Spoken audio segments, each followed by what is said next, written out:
Hello everyone, and welcome to week 16 of English 120. Sorry for the slight delay in getting this video up and running, but there was some technical difficulties happening which are now solved. So this week you're going to be finishing reading The Valley of the Moon. You're going to continue to work on your research project. You're going to participate in a peer review workshop where you'll post your paper and then choose one of your peers' papers to review. Your research journal will be some final thoughts, some close reading questions about the final chapters of The Valley of the Moon. Your peer review will be due by the end of the week. In comp class, you're just going to keep working on all of the remaining research lessons and quizzes, which will all be due by 5/26. So the first thing that I'd like you to work on this week, you guys have all completed your papers, hopefully, and turned them in. And I'd like you to post them as part of the peer review workshop. The first step is please visit the peer review workshop conversation and post your paper as an attachment to your post. Feel free to write a note to your peer if you have any specific questions for them. And you must post your paper by Saturday, May 16th at 11:59 p.m. in order to receive credit. Now this is not just credit for the peer review conversation, it's also credit for the peer review itself, which is another 50 points. Step 2, review the list of peers who have posted their paper already and choose one peer's post to respond to that has not yet received a response. You are only required to review one peer's paper, and you can only review a peer's paper if it hasn't yet been responded to. You cannot respond to a paper until you've posted your own paper. So you must complete step 1 in order to get to step 2. Step 3, once you respond to the post, download your peer's paper, fill out the peer editing checklist that's listed under content for week 16, and I'm also going to go over it in this lecture. Please also make extensive comments on your peer's paper directly. Step 4, email the filled out peer review checklist to your peer by the end of the week. You'll also want to email them the edited paper. You can just scan it in, or you can actually type it. I left the peer review sheet as a Word document, so you can just type into it if you'd like. Step 5, in order to receive full credit for this assignment, you will also need to turn in the peer review you completed of your peer's paper. The paper and form need to be uploaded to the peer review assignment by Tuesday, 5/19 at 11:59 p.m.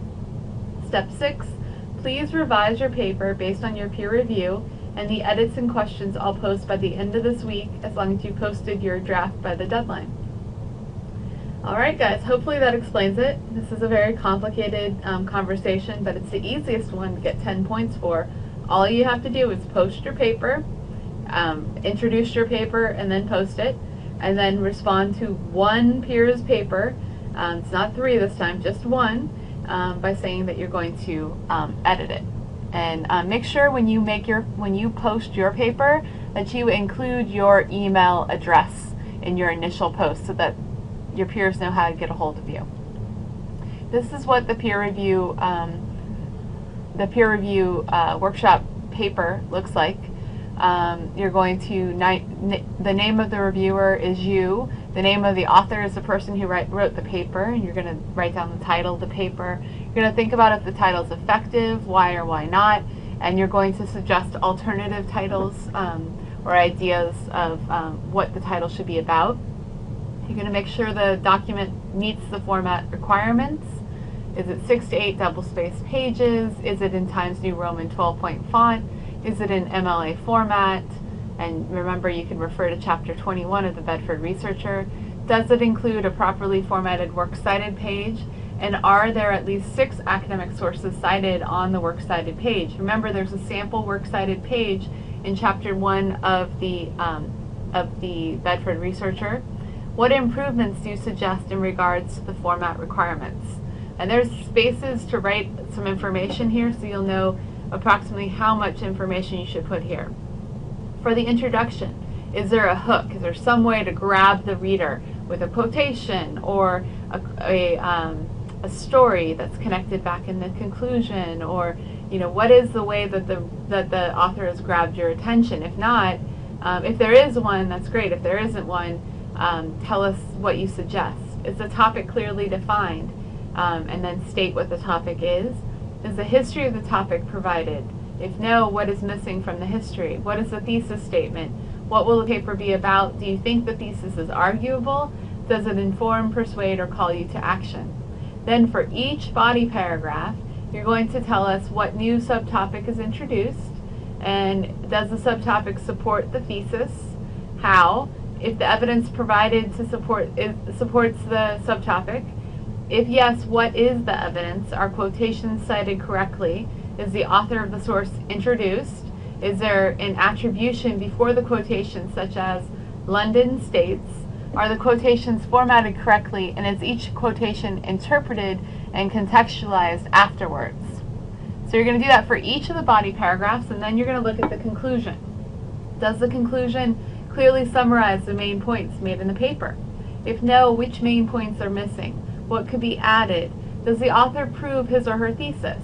How, when you finish reading, when you finish reading the paper, do you feel called to action, or do you feel more knowledgeable about a subject, or do you feel like your attitudes or beliefs about something have been changed?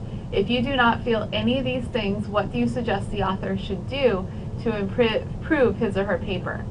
Other thoughts you have about the paper. Does it use transitions between paragraphs and ideas effectively and flow from paragraph to paragraph?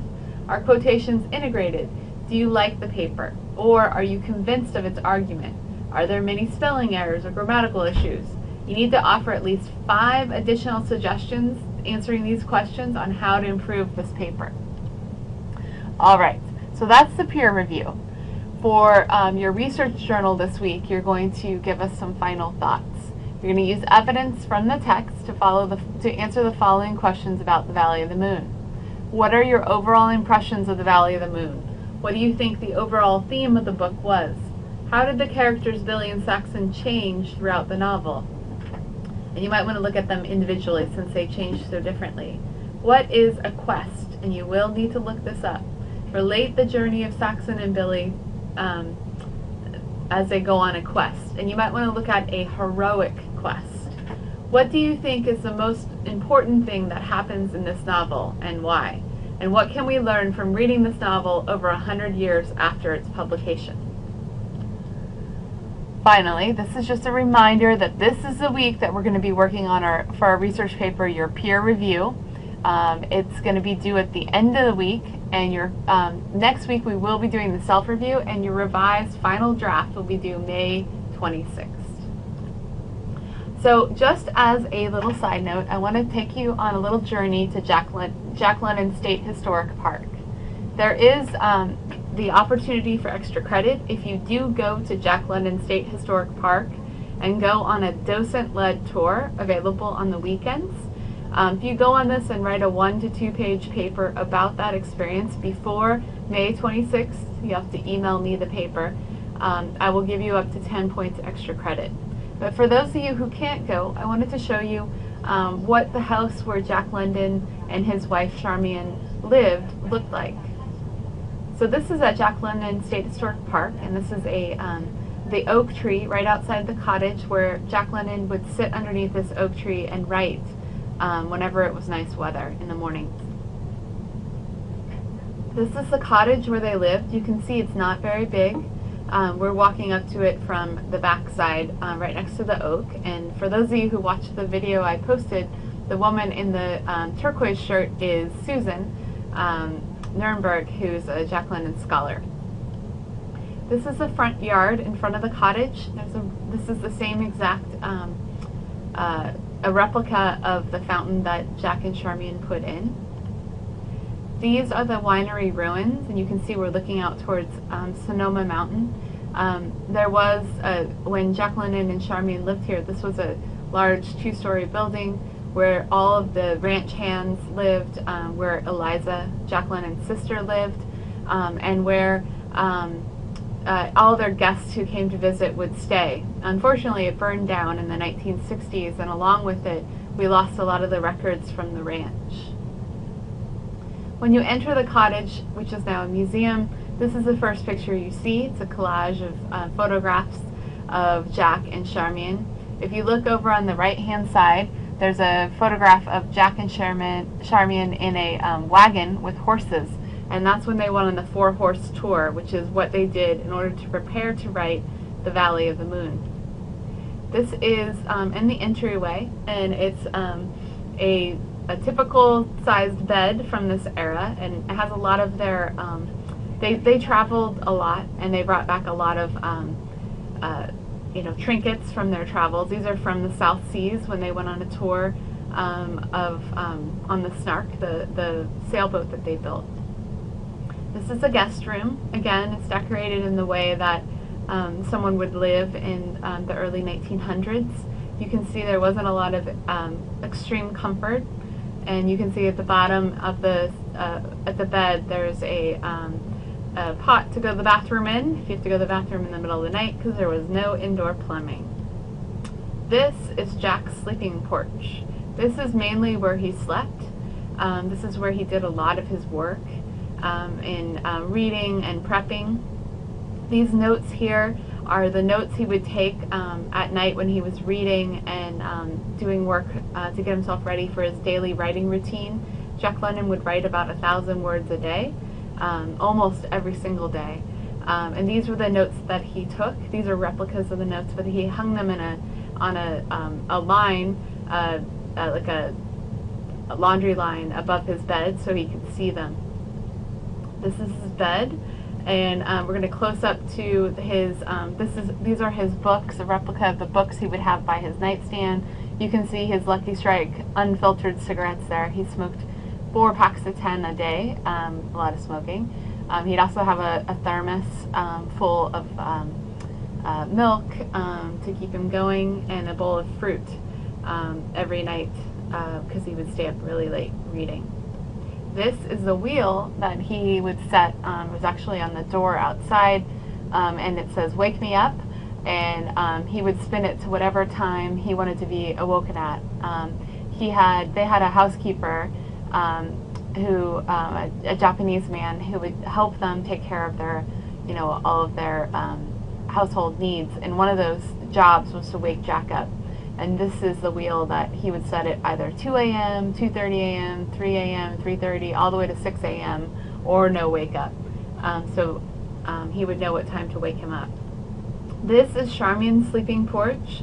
Now, one thing you need to realize is during this time period, there wasn't a lot of, there was no air conditioning. There was no way to get cool because there was, it was just, they slept on the porches because it was cooler. And these windows, they would actually open them up, and so they would just sleep with the screens and the cool night air.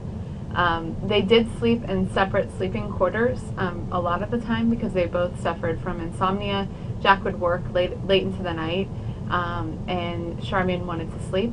But they did share a bedroom together, so it's not that they never slept together. They just had places they could go if they wanted to stay up or if they weren't able to sleep. This may look familiar to you guys. This is the cover of our book, The Valley of the Moon. This is the original painting that was made. This was used as part of the when it was published in the Cosmopolitan. This was also used. This is Jack London's desk. He didn't type his own stories. Charmian would type them for him, and you can see by looking here that there was 2 desks available. They would work on the stories together. This is a replica of what his writing area looked like. This was added on, this part of the cottage was added on after the Wolf House burned because he realized he needed to have a place to work, and so they built this on for him to have a place to work since he didn't have his big office that he had designed in the Wolf House. This is the manuscript box for The Valley of the Moon. This is another shot of Charmian's sleeping cottage. You can see this is her desk. This is their bed that they shared together. This is their bedroom. These are Charmian's stylish clothes. She was actually really, really tiny and very fashionable. These are just some of her many, many fashionable clothes. She had hundreds of clothes. Here she is in the South Seas, Here's Jack. It's blurry, but it's really funny pictures. They like to play a lot of pranks. This was their stove. This is the actual stove. They found it in a field, and it was refurbished by a really great volunteer. You can see the size of it because they would bring so many guests to the ranch to come visit them. They were not doing the cooking. They had people working for them that did the cooking. This is a duck press. Jack London loved rare duck, and the duck press was used as a way to get the juices out of the duck. This is a overexposed picture of their dining room. Here's a better picture. You'll see a lot of that bowl that they used as a light. That's actually authentic. They brought it back from the South Seas. This is a phonograph that they took with them when they went on the Snark, the cruise of the Snark. You can see that it's pretty beat up. It's the actual one they brought with them on their travels. These are just some of the decorations in the room. Some ducks. This is their heater, and that's the liquor cabinet. So I just wanted to show you guys this view of the cottage. I'm hoping to put in another little tour for you for next week so you can really get a feel for who Jack London was and where he lived. Just to remind you, comp class, you need to finish all of these before the last day of class, which is May 26th. Integration of sources, quotation proficiency, and the exit exam. Alright guys, next week you're going to be turning in your revised final research paper by May 26th. I'm sorry, there is no self-review. You are only doing the final. You're going to review it based on the comments I give back to you and the comments from your peers. And then all you have to do is finish comp class. Alright guys, it's been a pleasure working with you, and I look forward to seeing you guys online. As usual, please let me know if you have any questions. I'd be happy to try and answer them. I also have office hours today, Wednesday from 12 to 2. I've added those, but also Monday 11 to 12, Tuesday 1:30 to 5:30, and then I can also be available at other times if you need help. Alright guys, finish it up strong. You're doing a great job.